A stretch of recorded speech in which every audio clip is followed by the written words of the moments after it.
下面這部分的主題是市場心理、投資者行為與情緒控制。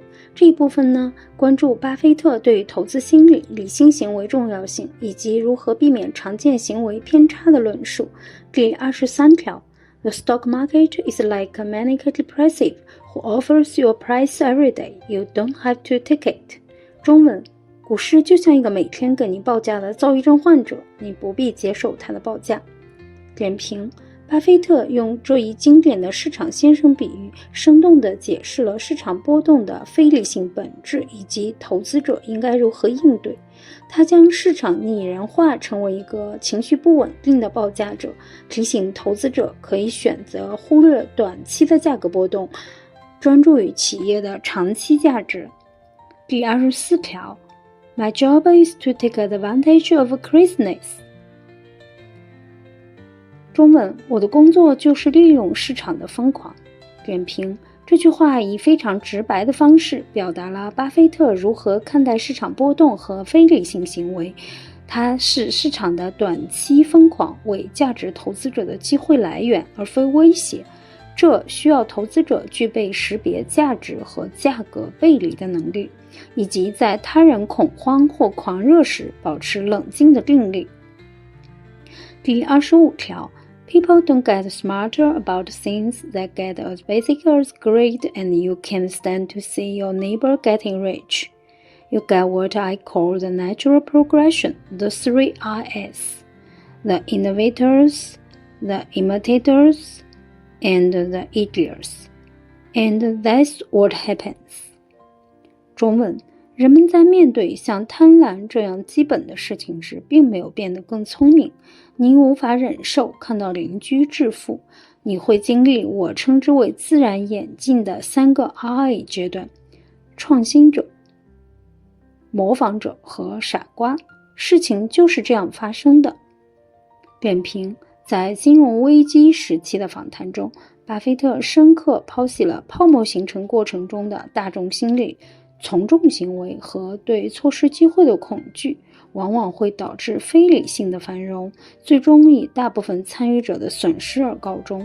他的3 I 理論生動地描述了投機浪潮中不同階段參與者的行為模式，警示投資者保持警惕。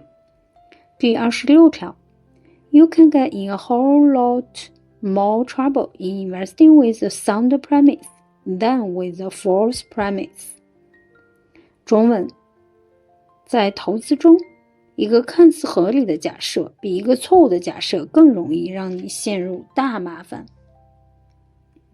點評，這句話揭示了一個微妙的投資心理陷阱，一個最初合理的投資邏輯，比如房價永遠上漲，如果被市場過度推演和放大，就可能演變成危險的泡沫，因為其合理性外溢，更容易吸引大量缺乏警惕的參與者，從而在泡沫破裂的時候造成更大範圍的損害。這提醒投資者對任何被普遍接受的真理都應該保持審慎的懷疑。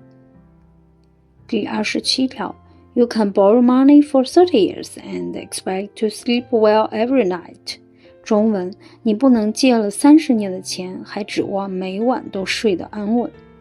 點評，在2008年金融危機期間的 Charlie Rose 訪談中，巴菲特以這一直白的表述警告過度槓桿的危險，尤其在市場動盪時期。這句金句不僅揭示了高槓桿操作在繁榮期被掩蓋的脆弱性，也反映了巴菲特對財務穩健的執着追求。第28條 Wall Street makes its money on activity. You make your money on inactivity. 中文，華爾街靠頻繁交易賺錢，而您靠按兵不動賺錢。點評，巴菲特指出了投資者與金融中介機構在利益上可能存在的衝突。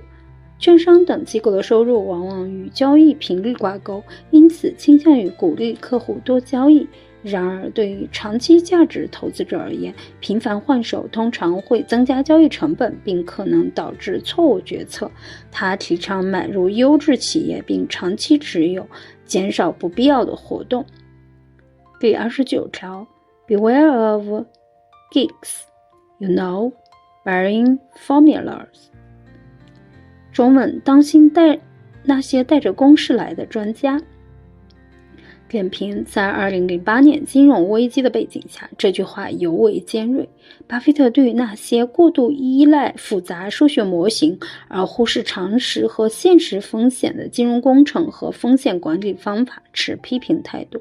他提醒人們，看似精密的模型可能建立在錯誤的假設之上，或許無法應對極端市場情況，而最終導致災難性的後果。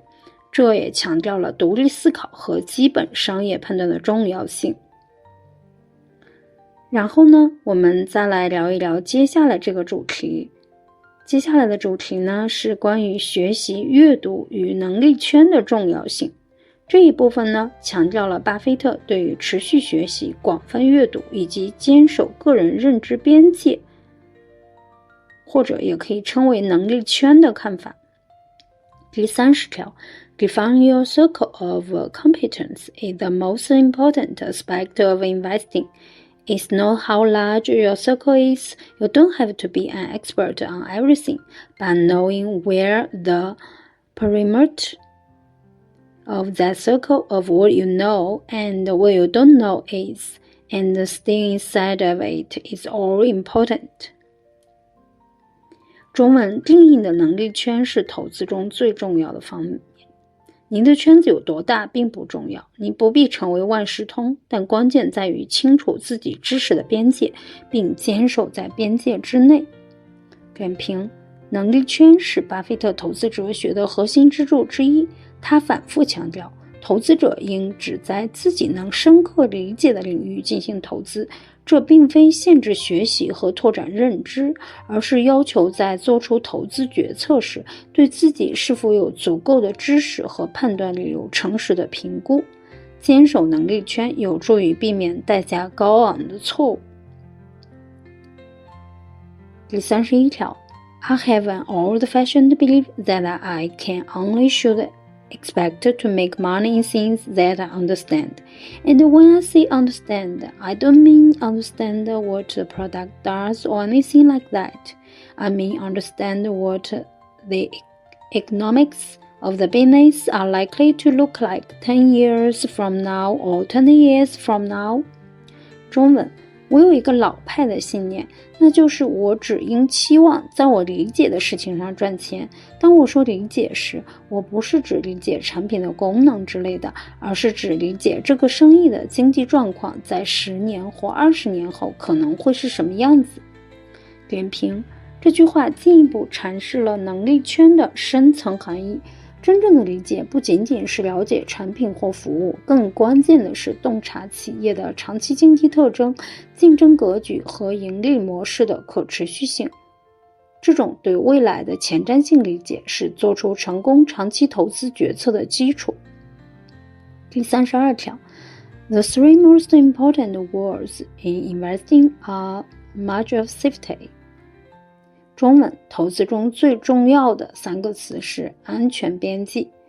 點評，強化巴菲特早期投資哲學，突出安全邊際的概念，語言簡潔，指導性強。第33條， Intrinsic value is a number that you were all knowing about the future and could predict all the cash that the business will give you between now and judgment day. Discounted at the proper discount rate, that number is what the intrinsic value of the business is. 中文，內在價值就是這樣的一個數字。如果你對未來無所不知，能夠預測一家企業從現在到世界末日所能產生的所有現金流，並以適當的貼現率將其貼現，那麼這個數字就是該企業的內在價值。點評，這是對內在價值概念的一個經典學術定義。巴菲特在對學生演講時清晰地闡述了這一點。雖然精確預測未來現金流極其困難，但這個定義為價值評估提供了一個理論框架。他強調投資決策應基於對企業未來盈利能力的理性預期，而非市場情緒或者短期趨勢。